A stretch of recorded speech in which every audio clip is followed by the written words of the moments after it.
आज इस press conference में आप सब लोगों का स्वागत है। और आज का जो सबसे महत्वपूर्ण विषय है, आप सब समझ रहे हैं उस चीज़ को, वो है अध्यापक भर्ती परीक्षा को लेकर। यह परीक्षा 24, 25 और 26 अपने निर्धारित तिथि और कार्यक्रम के अनुसार आयोजित की जाएगी। इसमें किसी को कोई संशय नहीं होना चाहिए। फिलहाल के हिसाब से वो अपने निर्धारित कार्यक्रम के हिसाब से ही वो आयोजित की जाएगी।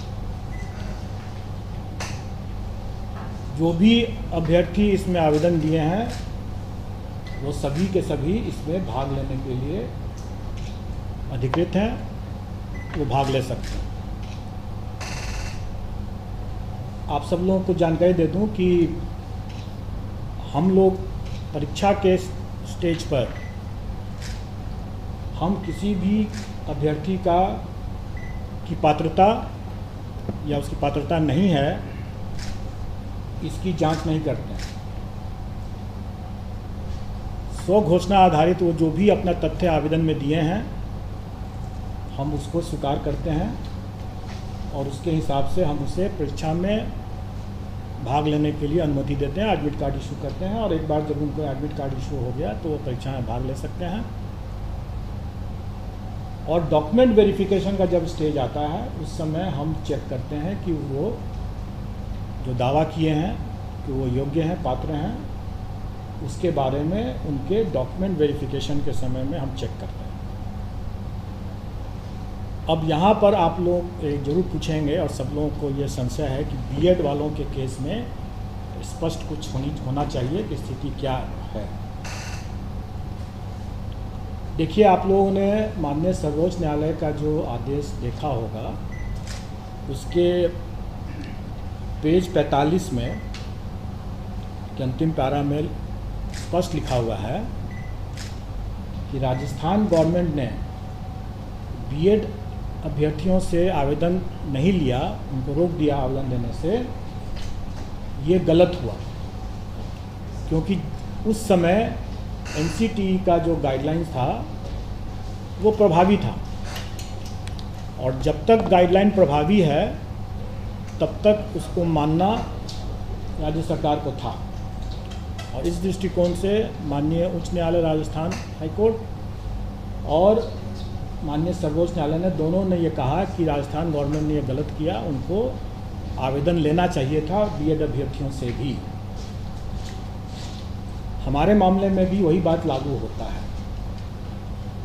जिस समय हम लोगों ने आवेदन आमंत्रित किया उस समय ये बीएड अभ्यर्थी पात्र थे, योग्य थे, और इसलिए उनको आवेदन आमंत्रित करने का मौका दिया गया और उन्होंने आवेदन दिया भी।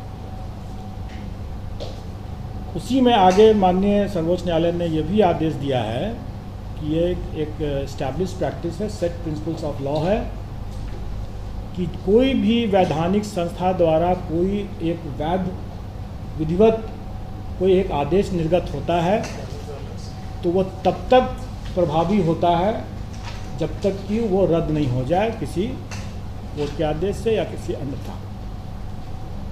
तो इसका मतलब यह हुआ कि 11 तारीख के पहले वो आदेश प्रभावी था एनसीटी का, और उसमें जो भी अधिकार उस सर्कुलर के बेसिस पर जो भी अधिकार लोगों को मिला वो अधिकार सुरक्षित है, वो उसमें कोई रुकावट नहीं है। तो इसका मतलब यह हुआ कि जो लोग नौकरी पा लिए पहले से, उनकी नौकरी भी सुरक्षित है। जिन लोगों ने एग्ज़ाम में अपीयर होने का अधिकार प्राप्त कर लिया, उनका वो अधिकार भी सुरक्षित है। तो इसका मतलब यह हुआ कि बीएड के अभ्यर्थी जो हैं वो बेशक एग्ज़ाम में अपीयर हो सकते हैं क्योंकि उनका ये अधिकार सुरक्षित हो चुका है। लेकिन यह अधिकार उनके सिर्फ एग्ज़ाम में अपीयर होने का है जो कि सुरक्षित है, उसके फल पर उनका अधिकार अभी नहीं बना है।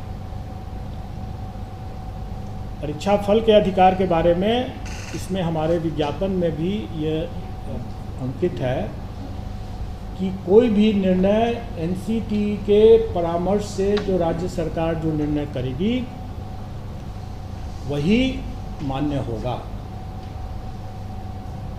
क्योंकि हम लोग एनसीटी से गाइडेड होते हैं। और जैसा कि मैंने पहले बताया कि पेज 45 सुप्रीम कोर्ट के ऑर्डर के लाइट में कि राजस्थान सरकार को भी एनसीटी के आदेश को मानना चाहिए था, क्योंकि वो उस समय प्रभावी था और हम लोग भी उसी को मानते हैं।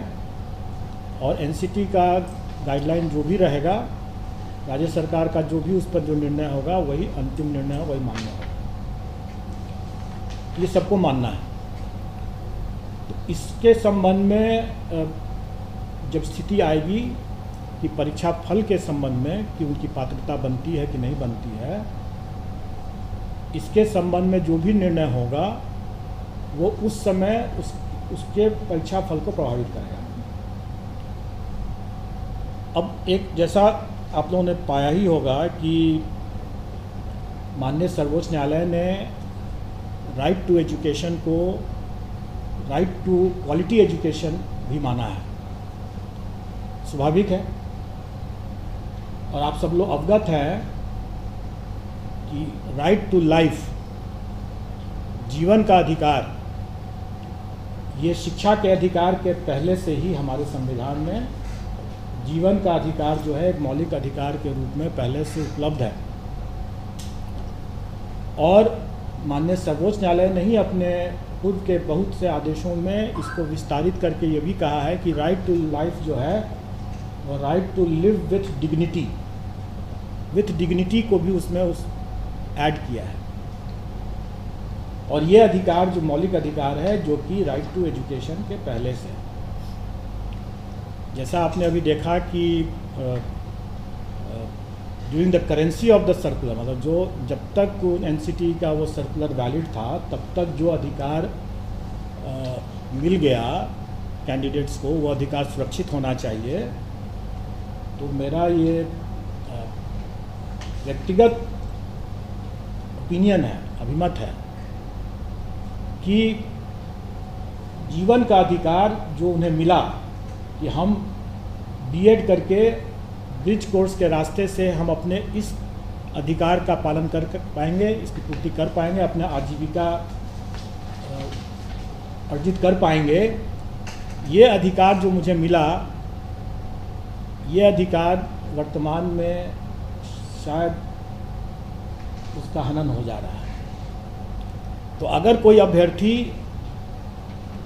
मैं नहीं जानता हूँ कि वो कितना सही है कि नहीं है सही है, लेकिन अगर कोई अभ्यर्थी अगर इन सब बिंदुओं को या अपने विधि परामर्श लेकर के अगर अपना कोई दावा या पुनर्याचिका अगर माननीय सर्वोच्च न्यायालय में दायर करते हैं तो हमें उसके फलाफल के लिए प्रतीक्षा करना पड़ेगा, और उसके फलाफल से ही प्रभावित होगा उनका परीक्षा फल। तो इसका मतलब यह हुआ कि अभ्यर्थी क्या अपना लीगल रिकॉर्ड्स लेते हैं, क्या एनसीटी आदेश करती है, या क्या राज्य सरकार अध्यादेश या वगैरह वगैरह जो भी लेकर के आती है, उससे उसका परीक्षा फल प्रभावित हो सकता है, और हम उसका बिल्कुल अनुपालन करेंगे। अब तब ये प्रश्न आप लोगों के मन में जरूर उठता होगा कि जब इतना संशय है तो फिर अभी परीक्षा को क्यों नहीं टाल दिया जाए। स्वाभाविक है, ये सबके मन में ये सवाल उठेगा, और इसका उत्तर भी माननीय सर्वोच्च न्यायालय के इसी आदेश में छुपा हुआ है। माननीय सर्वोच्च न्यायालय ने ये अपने पेज 35 से 36 में ये कहा कि जब आपके पास में डिप्लोमाधारी पर्याप्त संख्या में उपलब्ध थे तो आपको बीएड के साथ ब्रिज कोर्स के साथ उसको अलाउ करने का कोई औचित्य नहीं था। ये साफ साफ उसमें लिखा हुआ है कि, और इसी कारण से भी यह रद्द हुआ, क्योंकि आपको याद होगा, जानकारी होगी कि केवीएस ने शिक्षकों की कमी के कारण से यह प्रस्ताव दिया था, ये अनुरोध किया था, जिसको एनसीटी ने मान लिया। लेकिन राजस्थान के मामले में सुप्रीम कोर्ट की ये तीखी टिप्पणी है कि जब आपके पास में वहाँ पर पर्याप्त संख्या में अभ्यर्थी मौजूद थे डिप्लोमाधारी, तब फिर ये ब्रिज कोर्स करके बीएड को शामिल करने का क्या औचित्य है। अगर हम यही कहें कि हमारे पास जब पर्याप्त संख्या में डिप्लोमाधारी अभ्यर्थी उपलब्ध हैं तो परीक्षा को स्थगित करने का क्या औचित्य है। तो क्या हम ये एक मेरा क्या ये माननीय न्यायालय का मानना नहीं माना जाएगा कि हम जानबूझ करके, जबकि माननीय सर्वोच्च न्यायालय ने कह दिया साफ साफ कि आपके बीएड अभ्यर्थी नहीं एलिजिबल है इसके लिए, तब उनके लिए आपकी प्रतीक्षा रखते हुए आपने डिप्लोमाधारी के अधिकार का क्यों हनन किया।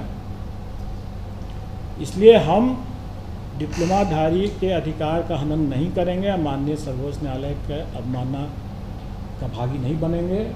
माननीय सर्वोच्च न्यायालय ने जिस तीखी टिप्पणी को अपना आधार बनाया है, हम उसी तीखी टिप्पणी के आलोक में ये कहेंगे कि हम परीक्षा को नहीं टालेंगे।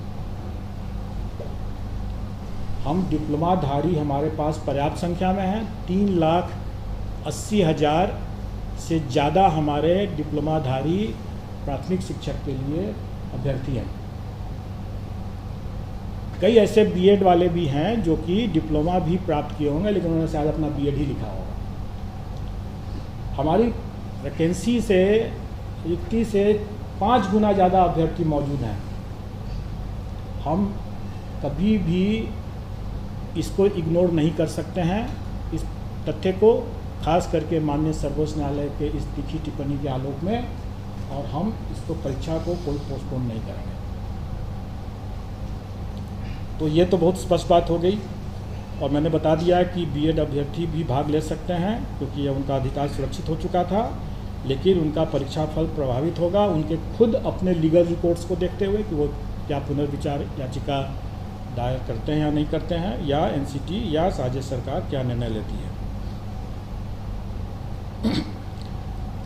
और जैसा मैंने अभी बताया कि ये निर्णय कि वो पात्र हैं या नहीं पात्र हैं, ये हम डॉक्यूमेंट वेरिफिकेशन के समय करते हैं। उसके पहले हम मान के चलते हैं कि जो भी उन्होंने दावा किया है वो सही है, और हम उसके हिसाब से अपना मेरिट लिस्ट बनाते हैं। लेकिन रिज़ल्ट हम, स्वाभाविक है, रिज़ल्ट हम तभी डिक्लेयर करेंगे जब वो पात्र होंगे। अगर वो पात्र नहीं होंगे तो हम उनका रिज़ल्ट डिक्लेयर नहीं करेंगे, और वैसी स्थिति में उनका एक चांस व्यतीत नहीं माना जाएगा। क्योंकि एक ये भी संशय था लोगों के मन में कि अगर हम एग्ज़ाम दे देते हैं और मेरा एक चांस बेकार चला जाएगा, अब मेरा रिज़ल्ट नहीं देंगे। जब हम रिज़ल्ट ही नहीं देंगे तो हम उनका एक चांस भी नहीं मानेंगे। लेकिन ये तब की स्थिति में है जबकि उनको कोई संशय रहता है, जैसे मुझे भी अभी संशय है कि पात्र हैं कि नहीं है, या क्या वो लीगल रिकॉर्ड्स रखते हैं। लेकिन अगर ये क्लियर अगर हो जाता है और उसके बावजूद जानते बूझते अगर वो अपीयर होते हैं, तब उसको हम उनके चांस को व्यतीत मानेंगे। जैसे कि हम लोगों ने अपीयरिंग कैंडिडेट्स के लिए, जैसे सीटेट अपीयरिंग कैंडिडेट्स के लिए या बीएड अपीयरिंग कैंडिडेट्स के लिए कोई भी परीक्षा में जो हम अनुमति दे रहे हैं, तो भली भांति जानते हैं कि वो अपना एक चांस को एग्जॉस्ट कर रहे हैं, चाहे वो सीटेट क्वालिफाई करते हैं या नहीं करते हैं, वो अपने एक चांस को व्यतीत करते हैं, क्योंकि भली भांति वो जानते बूझते वो अपीयर हो रहे हैं, इसलिए उनका चांस व्यतीत माना जाएगा। लेकिन इस पर्टिकुलर मामले में, बीएड के मामले में, अगर संशय बना रहता है और अगर हम उनका परीक्षा फल नहीं घोषित करते हैं, रोक के रखते हैं, तो उनका चांस भी व्यतीत नहीं माना जाएगा, और उनका 3 चांस, हर परीक्षा के लिए 3 चांस सुरक्षित रहेगा।